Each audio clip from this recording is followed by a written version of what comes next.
10 taon nang magkasintahan sina Esteban at Lorena. Para kay Esteban, si Lorena na ang lahat sa kanya. Siya ang dahilan kung bakit nagtsatsaga siyang magtrabaho bilang gwardiya.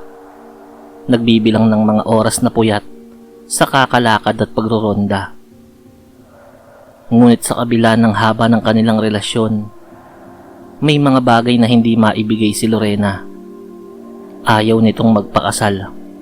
At higit sa lahat, hindi nito ibinibigay ang puri nito. Lorena, hanggang kailan mo ba ako paghihintayin? Tanong ni Esteban.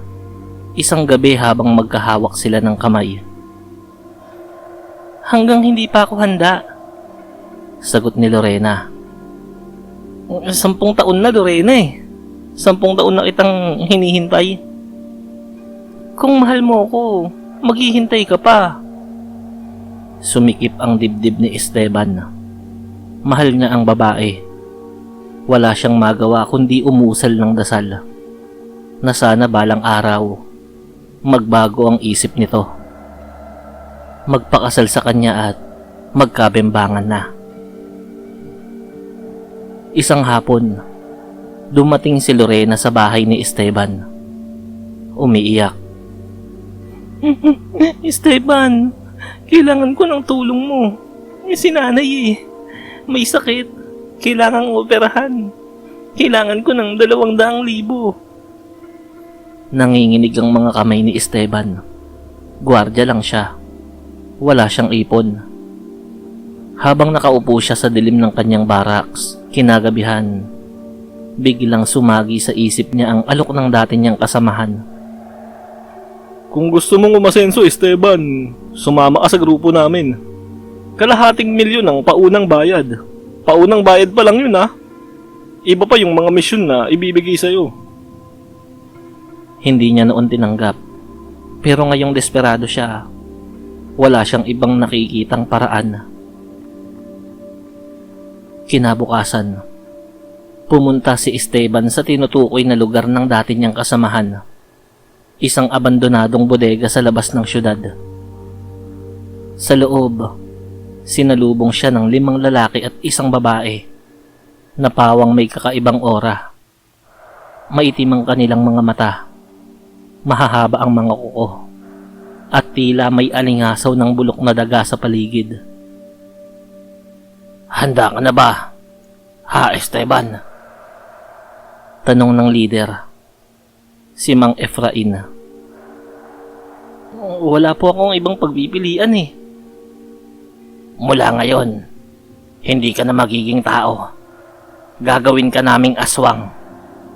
Pero tandaan mo, hindi para manghuthot ng inosente, kundi para lipulin ng mga salot ng lipunan. Nagsimula ang ritual. Pinainom siya ng mainit na dugo ng kalabaw. Tsaka ginuhitan ng kanyang braso ng matalim na bato. Ang sugat ay agad na naghilom. At doon niya naramdaman ng kakaibang lakas na dumaloy sa kanyang katawan. Hindi na siya tao. Isa na siyang aswang. Nang maibigay niya na ang pera kay Lorena, hindi siya mapalagay. Sinundan niya yun. Sa isang maliit na apartment, nadatnan niya si Lorena na may inaalagaan. Hindi ang kanyang ina, kundi isang lalaki na may sugat sa tiyan. Lorena, anong ibig sabihin nito? Esteban, hindi mo naiintindihan Hindi pala si nanay ang may sakit. Ibang lalaki pala. Ginamit mo lang ako. Umigting ang panga ni Esteban. Nararamdaman niyang humahaba ang kanyang mga uko. Handang lumapa. Ngunit pinigilan niya ang sarili. Sa halip ay tumalikod siya. Mula ngayon, para sa akin ay patay ka na, Lorena. Lumipas ang mga taon. Si Esteban ay naging kilalang manunupil ng kanilang syudad. Isang nilalang na pumapatay ng mga magnanakaw, rapist, drug pusher, at iba pang kriminal. Isang gabi, sa isang raid sa isang drug den, nagulat siya sa kanyang nakita. Si Lorena, payat, laspag, at puno ng pasa. Esteban, anong ginagawa mo rito? Tulungan mo ako. Yung asawa ko, binubugbog ako. Nalaman ni Esteban na ang asawa ni Lorena ay isa sa mga target ng kanilang grupo. Isang tulak ng droga. Sa isang madilim na warehouse, nagharap si Esteban at ang asawa ni Lorena. Ikaw pa lang matagal nang tinutugis na aswang ha. Ngayon tapos ka na. Ako ang tatapos sa'yo. Sigaw ng lalaki. Hawak ang baril. Isa ka lang pesting tulak eh. Dapat ka nang mamatay. Malamig na sagot ni Esteban. Ngunit biglang dumating si Lorena. Umiiyak. Esteban, wag. Wag mo siyang patayin. Ama pa rin siya ng mga anak ko. Napatitig si Esteban kay Lorena. Sa kabila ng galit, pinili niyang hindi patayin ang lalaki. Kung hindi dahil sa'yo, nilapa ko na yan ngayon din. Nilisan ni Esteban ang lugar, kasabay ng matalim na tingin sa dalawa. Ngunit hindi nagbago ang asawa ni Lorena. Sa halip, nagsumbong ito sa leader ng kanilang sindikato at isinumbong ang lahat, ang tunay na katauhan ni Esteban at pati ang mga kamag-anak nito. Mula noon, nagsimula ang madugong gera. Sindikato laban sa grupo ng mga aswang. Malamig ang gabi. Nang lusubin ng sindikato ang taguan ng grupo ni na Esteban. 3 sasakyan ng sumulpot. Puno ng armadong tao. Sumabog ang unang granada sa tarangkahan. Umuga ang buong lugar. Ngayon titigil lang mga aswang sa syudad. Mga salot kayo. Sa gabing to, kayo ang lilipulin ko. Mabilis na sumulpot si Esteban sa dilim. Tumalon siya mula sa bubong at bumagsak sa gitna ng mga kalaban. Sa isang hampas ng kanyang matutulis na kuko, napilas ang dibdib ng isa. Ang dugo'y sumirit at tumimasik sa kanyang muka. Pumutok ang mga baril. Tumama ang bala sa kanyang balikat. Ngunit mabilis yung naghilom. Bala, wala na yung bisa sa akin. Nag-iisip ba kayo? Lumundag si Esteban sa isang pick-up. Winasak ang windshield gamit ang kamao. Tsaka hinatak palabas ang driver nun. Mabilis niyang tinusok ang leeg nito ng kuko. Nanlilisik ang mga mata niya habang pinupunit ang mga laman nun. Kasabay noon, sumalakay ang kanyang mga kasama, mga aswang na gaya niya. Sa bawat pag-ungol nila, isang kalaban ang tumutumba.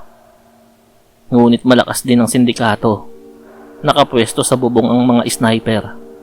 Nagpapasabog ng bala ng baril na may pilak na bala. Kahinaan ng mga aswang.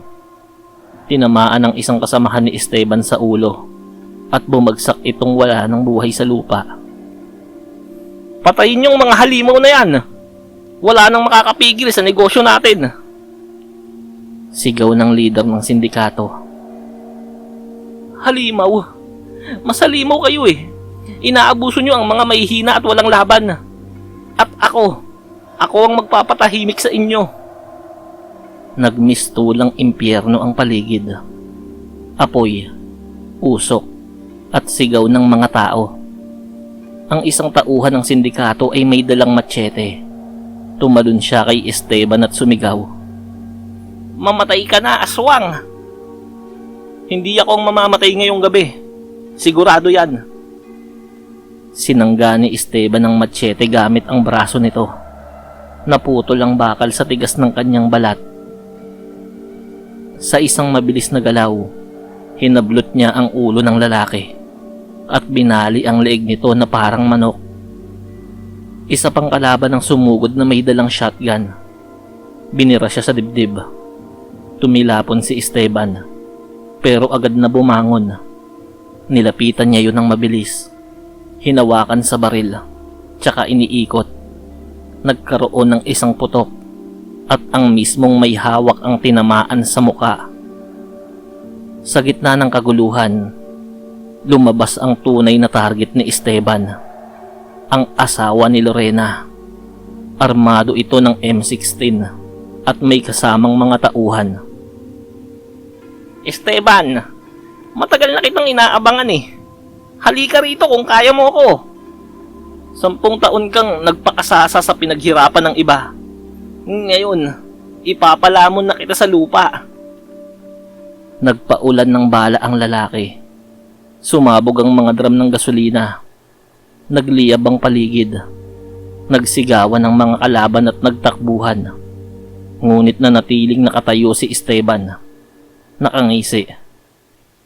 Sa sobrang bilis, nakailag siya sa sunod-sunod na bala.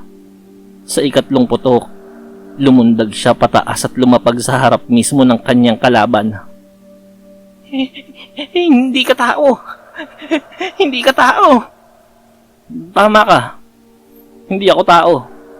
Pero di ba, hindi rin naman tao ang mga katulad nyo?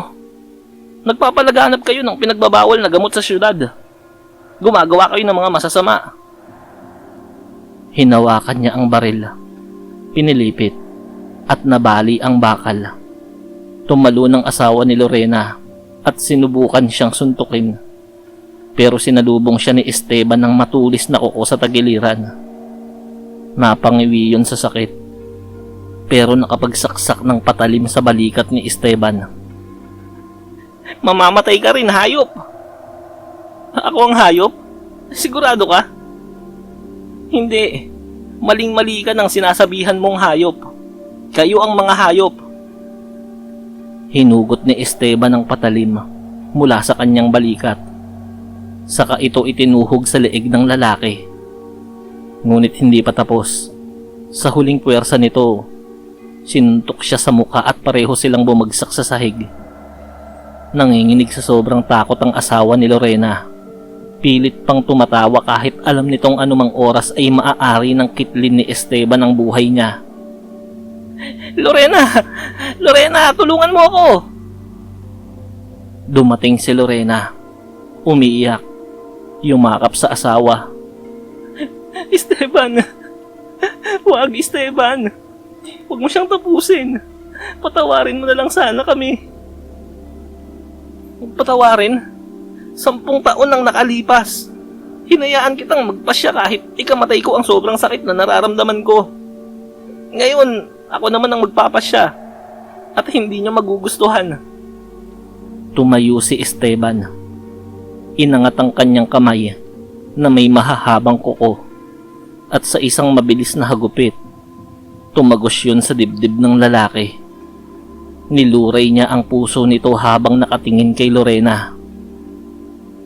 Ganito ba ang lalaking mas pinili mo kaysa sa akin? Lumuhod si Lorena. Humahagulgol. Patawarin mo ako, Esteban. Patawarin mo ako.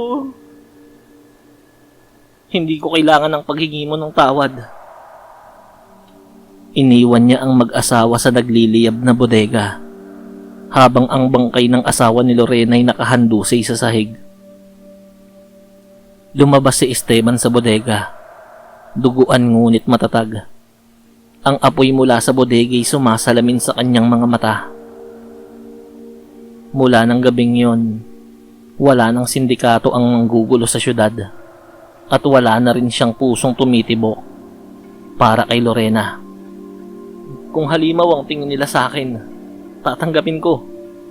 Pero ako ang uubo sa kanila at sa mga susunod pang darating.